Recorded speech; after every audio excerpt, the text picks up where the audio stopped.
Hi guys, welcome back to my channel. Today I'm doing a first impressions on the Revlon Colorstay 2-in-1 foundation. So this is the lightest shade that they have. This is in 110. I don't know if you can see the color, but it doesn't look very ivory to me. So we're gonna just check this out and see what it's all about. This is $13.99. So the perks for getting this particular foundation is that it's 2-in-1. So it has a concealer and a foundation. And there's also a few claims on the back of here. It says that it's an all-day wear, flawless finish, and it's sweat resistant. So I'm just going to go ahead and dig into this thing and start applying it. So you open it up and there's just like a little spot right here for the concealer, and then if you lift that up, then it's just the foundation, and underneath is supposed to be an applicator. Oh. This kind of applicator. It looks really weird, actually. Huh. Oh, and it has a mirror. That's cool. That's pretty nice. What I'm going to do is I'm going to start off with the concealer, and I guess this pointed edge right here is for the concealer, so you can get up underneath here. I'm going to prime one side of my face as well. I'm going to grab. Today I'm going to use the Smashbox Photo Finish Foundation Primer. This is an oil-free primer, and I'm just going to prime on this side of my face. And this will just help us see if having a primer helps the foundation stay longer. Once again, guys, it is extremely cloudy. I guess it's supposed to be like this all week, so lighting seems pretty good in the viewfinder. So I'm just going to start off with the concealer. I'm going to dab my little sponge it in there. So that's the color. And then I'm actually going to use the mirror in this and apply this concealer. So right away, I don't think that this concealer offers a lot of coverage. I'm going to really dig into the products. This sponge feels a little bit scratchy. It's not a very soft sponge, so that's a little bit painful. Your under eye area is very sensitive, so I don't recommend this sponge. But since I'm using it, I'm just going to use it for my entire face.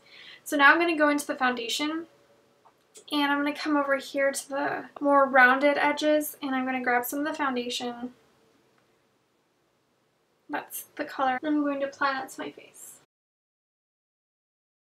I didn't think I was going to like this foundation, but it's really nice.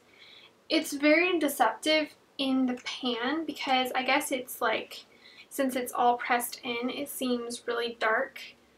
Of course, with the light bouncing off of it, it seems lighter on camera. But in person, this looks really dark. A little bit surprised. Actually, a lot surprised.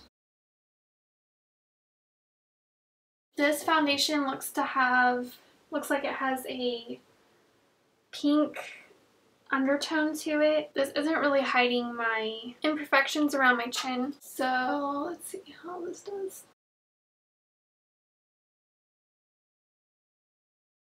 I almost want to say that this is a demi-matte foundation, which is odd. It wasn't really advertised like that. Okay, so now we're going to go back into the other side. This is much streakier. So I guess the primer really helps with the application. That's not good. This is more of a mask. I do not like this foundation.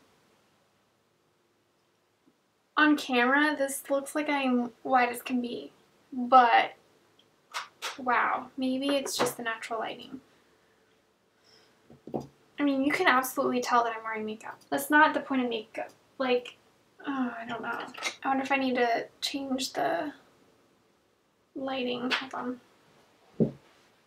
No, it doesn't matter. I still look pasty white. Well, it's still going to be a first impressions, so I'm going to go ahead and get ready off camera, and I'll go throughout my day and see how it wears. This is definitely the wrong shade, but when you look at the packaging, it looks so incredibly dark that I thought this was not even going to match my skin. So I will be back in a few minutes. Okay, so I went and did my makeup. This video on how to get this look will be up in a few, who knows when, but I will link it down below once it goes up. So this is what my face looks like from far away. I closed the blinds a little bit so that it isn't making me look so stark light. So I'm going to zoom you in and give you a close-up experience of what my face looks like with this foundation and powder and everything. So here's what my face looks like. The concealer is a little bit odd. This is the side of my face that I did not use any primer, and this is the side that I used primer. And it had some issues in this area. It really kicked up right here. Just some things to think about. I'll be checking back in a few hours. We'll see what time. Right now it's 3:05. Hey guys, so I'm checking in. It's currently 7:59, so basically 8 o'clock. And I have noticed a few things as I am wearing this. I don't like how the shade looks. Now that the lighting is more artificial, hopefully that'll give kind of a clearer picture of what my makeup looks like. But it is oily in the T-zone, but it is perfectly fine in the outer regions. I've not done any touching up. I've been out in the humidity a little bit, and that's pretty much it. Now there is extreme creasing under my eyes, so that makes me think that the concealer is not that great. But I will continue wearing this. I will be home for the rest of the day, so we'll see how this looks. Hey guys, it is now 11:32. I have worn this for 8 hours. I can say that this foundation is okay. So the primed side, I will say, lasted much longer than the unprimed side. I noticed on my unprimed side that there has been a lot of foundation rubbed off. The concealer has creased very badly underneath my eyes, so I do not recommend that concealer at all. And the foundation has just rubbed off in a lot of places all over my face. As far as I can tell, it doesn't seem like the blush or bronzer has faded off. I will say that the blush and bronzer looks just slightly more blurred. This has like a little bit of patchiness, a white patchy powdery thing right going on over here. I guess I'll go ahead and like summarize pros and cons. Pros, this has a concealer and foundation in here. If you need a foundation that doesn't have an SPF, this does not have an SPF. This is compact, so you can carry it on the go. Everything else, I don't like it. When I first put it on, it seemed extremely light for my skin tone, which is so odd to me because this is very dark in the packaging. I looked at the packaging, and even the person selling this to me, the concierge person, was like, this color seems really dark and it's the lightest shade that they have. And then when I applied it, it had a very white cast to it, like I was wearing a mask, and you don't want that when you're wearing makeup. But the odd thing is that as the day progressed, it seemed to get closer to my skin tone.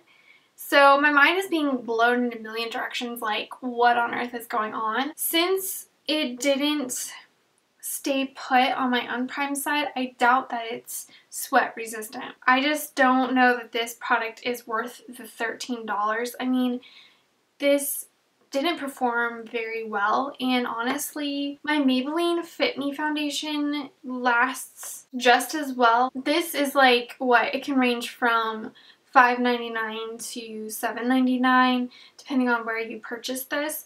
I mean, this is just so much better of a deal, and it lasts. To be perfectly honest, I'm not impressed with this foundation or the concealer. The concealer, I believe, is just complete poop, and if that's the case, you're paying, what, $13 to $14 for just the foundation.